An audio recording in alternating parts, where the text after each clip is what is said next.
The car business is rapidly changing, and modern car dealers are meeting the demand. I'm Michael Cirillo, and together we're going to explore what it takes to create a thriving dealership and life in the retail automotive industry. Join me each week for inspiring conversations with subject matter experts that are designed to help you grow. This is the Dealer Playbook.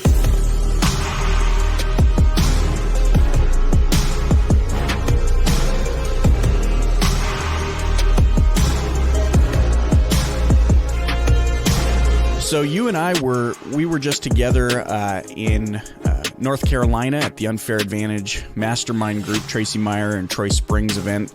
And, you know, I had the privilege of hearing you speak. It was a bonus session, something that they do for attendees. And you spoke on a topic that really resonates with me because, you know, it's something that there isn't, well, I don't think there's any of. I mean, there's a little bit of this, but not enough. You spoke on the topic of, you know, unifying the marketing efforts of a dealership and what kind of an impact that can have on, you know, profitability, return on investment, strategies, processes. So I kind of want to turn this over to you and say, first of all, for those listening in, what do you mean by unifying marketing efforts? Okay, what I've seen over the last few years and PCG Digital Marketing, you know, we're an agency. So dealers bring us on when they want more online visibility. And so they focus, you know, drive more traffic to my website, maximize my AdWords spend, help me with social media, the whole online presence. The problem was that they would sort of box us in a corner saying that, well, you're my online person. And although we may have seen something that was happening from their what we'll call traditional, or I'll use the word offline marketing, but traditional marketing or even processes in the dealership, we didn't have a voice because you're the digital guys, go over there in the corner. Right. But what I kept seeing more and more was this disconnect between the amount of money. I mean, just stopping for a moment and saying most dealers are spending, I mean, on the low end, $10,000 up towards, we've seen $90,000, $100,000 a month across all marketing, be it traditional, online. And problem is that nobody's talking to each other. So they hire this vendor to handle their traditional spend, go buy my radio, TV, print, and that might even be disconnected. But let's just say we have one agency doing that. They hire someone else to handle their SEO for their website. Maybe they hire a different person to handle their paid search. I have a social media person. Now I have someone coming in to do road to the sale training or a lead handling process, and my email templates are going out and my phone scripts. The problem is nobody amongst those vendors are talking to each other. And the dealer is almost afraid, and I don't like using that word, but that's the best word to be, is that afraid to put their foot down and say, all right, stop. All of you need to sit at the table and listen to me. This is what my message as a dealer is. This is how I want to be seen as a business, and I need each of you to use your skill in what you're doing to help push that message out there, but you got to work together. So whatever you're doing offline, if I'm running a TV commercial or a print campaign that is offering a certain special and has a certain look and feel, well, can a consumer, when they go to the website, can they see that same look, feel, same offer, or is it not even there? Right. And then let's assume it is there. But when they walk onto the dealership lot, is there anything on site that is going to tell me, yep, this is the right place, or is it not visible as well? And so now the consumer is starting to get a little doubt to say, was this the right place? And is this where I'm going? Or if they're not showing it to me, are they hiding something else? You know, seeds of doubt. So unifying this across all marketing channels, especially on site, you know, are we making it easier for the consumer when they're finally doing that research and locking on and giving your dealership the opportunity to engage, and we're bringing them to the website and we're bringing them to the phone, or we're connecting to them through email or we're walking into the dealership, is there a consistent message that they see, hear, and experience when they interact with your dealership? And I mean, the thing I'm thinking about as you're saying all of this is you really see it in other industries pretty prominently. I mean, you'd never see a Walmart commercial or a Target commercial that has different messaging per se to the print ad or the flyer that they have. And then when you go in store, you see that same messaging, kind of throughout the store. And so it really kind of adds to this experience of, oh, okay, maybe the television commercial was my awareness. Then I saw it online and there was kind of the validation, and then I visit the store and the messaging is the same. This place is really dialed in. We're not seeing that with dealerships, but can you share any examples of dealerships who are seeing an impact on their marketing efforts and kind of unifying them that you've worked with? Sure. I mean, we've seen dealers where there are very few agencies out there that are going to be really able to master this traditional online on-site. There's always one of those pieces out. You may find an agency that does the traditional print and online, but they're not on-site helping you implement that. Now they may, again, one company that we know that does a very good job of that is Tier 10. Mm-hmm.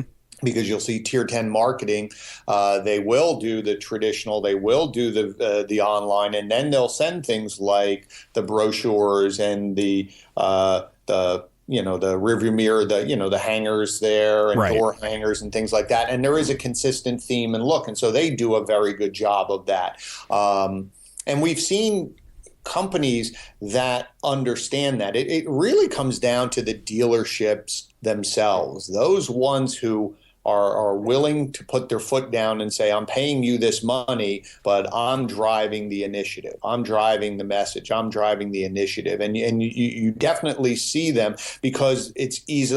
They're usually the leaders in their areas or mm-hmm. top dealership groups. It's not hard to figure out who's doing it well because they're looking at every single aspect of the customer journey and saying, is my message of what experience I want them to receive, my customers to receive, are we executing it? So if my marketing message is X, well, when they interact on the phone, are the actions of the people talking on the phone, is the script right. supplying the right marketing message? When they interact in the email, are we thinking about how we're communicating, and is the email and our responses supporting that marketing message or on site?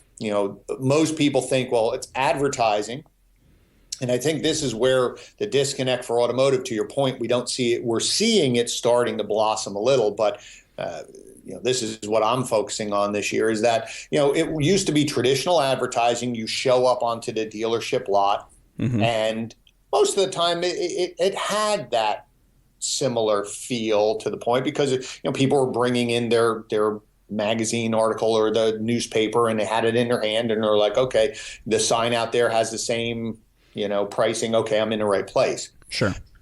But things have changed. That was the time frame that consumers needed to go to the dealership to get information about cars outside of the gearheads, I'll call them, the people who loved cars and read the magazines. And the 90% of most consumers pre-internet had to go to the dealership. The dealership held all the cards, held all the information. And so consumers felt a little off, but they still went in and, this is the place. Right. Now with the internet, that's reversed. And the consumers have all the information. And so they're the ones who are comfortable now. And dealers really need customers to come in. They need it's now very competitive. So it's in order for that marketing message to flow through that we're pushing out, that we're used to, that traditional marketing that we've always done. Well, is it replicated on the internet? And I think that events like Tracy and Troy's event and, digital marketing strategies conference or driving sales or the digital dealers, they're out there pushing education for dealers to say, don't be afraid of online. It's the same thing that you did before or that you still do in terms of marketing your message. You just have a different channel. Mm-hmm. And so if they just flow through and say, okay, let me just take my ad or take my video or my commercial and put it on my website. And how do I do that? And then can it be playing in when people walk in? I think that's a simple flow. It retains customers. It's too competitive out there that by the time someone's engaging with you, you're still on the list. So they've done their research. I have to hold them. So my marketing message better support it. My offers better be transparent, the same thing they found online or in my traditional media. When they walk on site, it better be the same thing, or people's patience level is very thin. They're often running down to the next place. Yeah, and you don't want to confuse your customers. I mean, when you look at, especially, I have dealers that I talk to and they say, man, we need to get more website traffic. And when we look into it and they say, oh, we're getting between whatever it is, 5,000 or 10,000 unique visits a month. And I go, hold on a second. I think you and I were talking about this a little bit. It's not let's get more. It's how do we leverage better the traffic that's already coming to our website. And I feel like if we did unify the marketing efforts of that dealership so that across multiple touch points, the consumer is getting the same message, it's going to help validate for them that they are in the right place, or it's going to help them further their purchase decision. I agree. I think the knee-jerk reaction for a lot of businesses, I mean, we work also outside of automotive, but probably about 85-90% of our business is automotive. So we understand that. The knee-jerk reaction of dealers is, I need more leads. I need more leads. I need more leads. I need more leads. And we say, well, what are you doing with the people who are already here? If you're happy with, if the national average of just straight internet leads, and the average is dealers are converting 7 to 9%. And so if you think about it, round it off, that means 9 out of every 10 people who submit a lead to you, you don't sell. And that's somewhat acceptable. Like, okay, well, let's get to 15% or let's even get to 20%. So it's acceptable that 8%, 8 out of 10 people are not buying from me. So is there something that's confusing? Are we making it difficult? Are our websites user-friendly? And I think my brother Brian brought this up one time at a session and said dealers have to start thinking about two things. One, you're running a multi-million-dollar business. This isn't a mom and pop, multi-million-dollar business. But you have to start thinking about you are an e-commerce business now. You have to shift the mentality of you are e-commerce. If you think about Target, to your earlier example, if you ask them, they'll tell you we're an e-commerce business. Now, we happen to have stores, but we're an e-commerce business. We have to think that way because everybody now is shopping. Their first impulse is pick up my iPad, my phone, whatever tool I have, computer, and let me do research before I get my butt up off of the couch. Dealerships used to think that they were different, and now they're starting to wake up to say, we're not different. Cars are no different now. People research. They sit on the couch until you give them a compelling reason to reach out and contact them. And if your site is difficult to maneuver, you're out. If your vehicle detail pages don't give enough information, not even just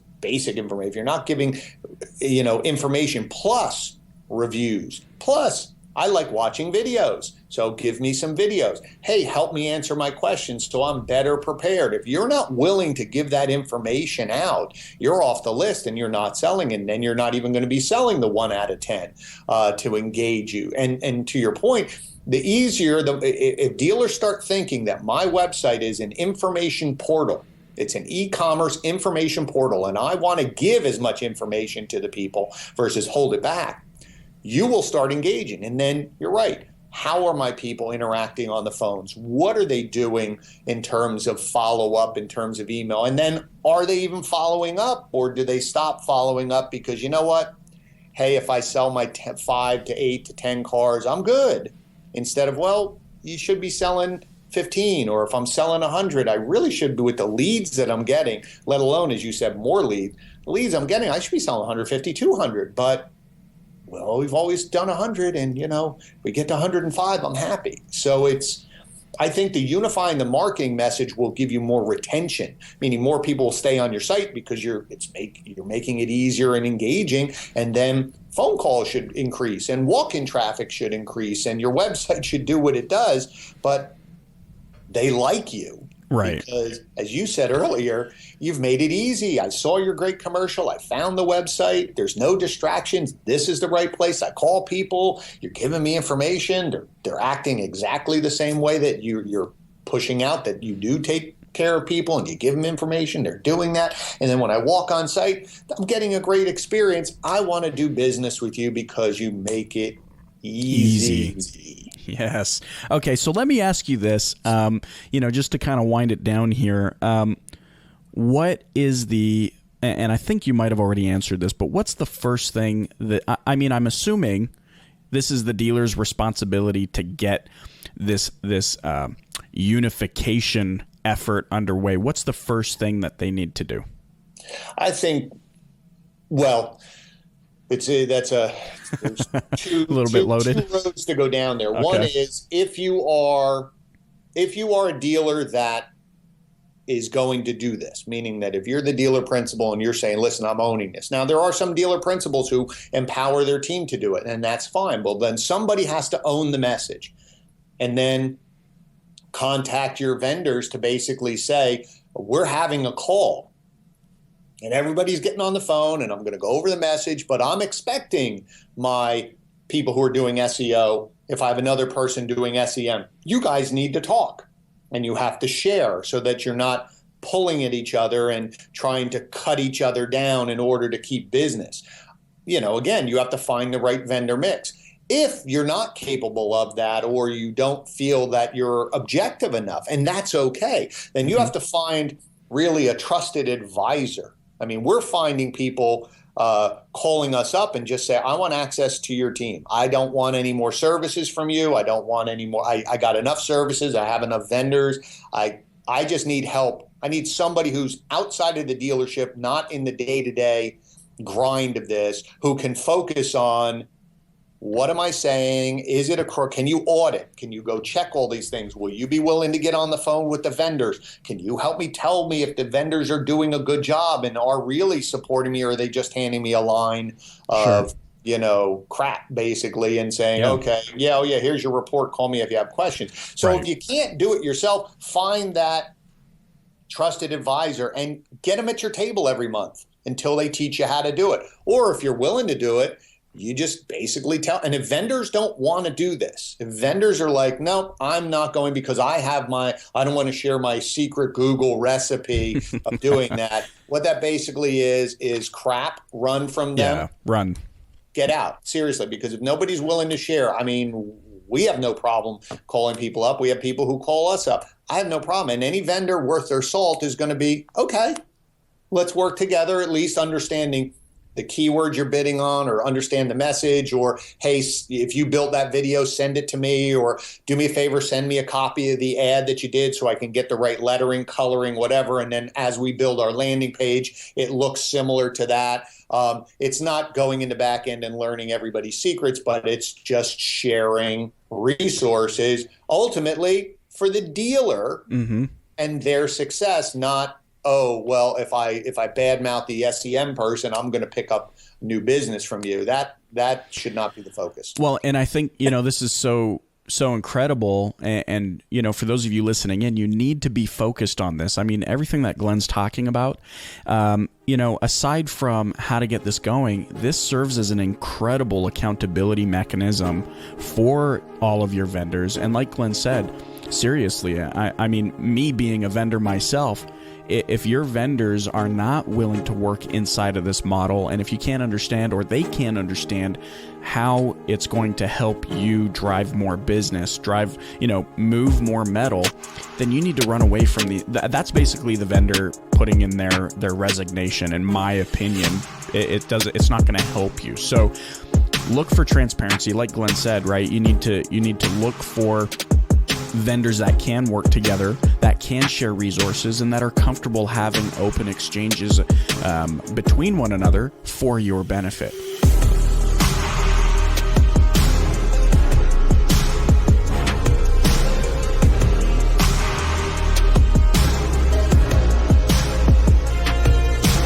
I'm Michael Cirillo, and you've been listening to the Dealer Playbook Podcast.